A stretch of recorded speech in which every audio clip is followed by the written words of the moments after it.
श्रीमद भगवद गीता अध्याय 2 श्लोक 12 आणि 13. नत्वेवाहै जातु नासन् नत्वन्नेमे जनाधिपाः न चैव न भविष्यामः सर्वे वयमतः परम्. मी कोणत्याही काळी नव्हतो, तू नव्हतास आणि हे राजेही नव्हते असे नाही, आणि यापुढेही आम्ही सर्वजण असणार नाही असेही नाही.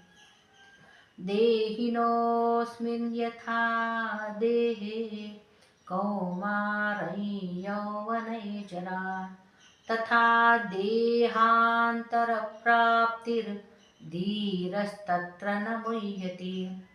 ज्याप्रमाणे जीवात्मा या शरीराहा बालपण, तारुण्य आणि वार्धक्य येते, त्याचप्रमाणे दुसरे शरीर मिळते. याविषयी धीर पुरुषांना मोह उत्पन्न होत नाही.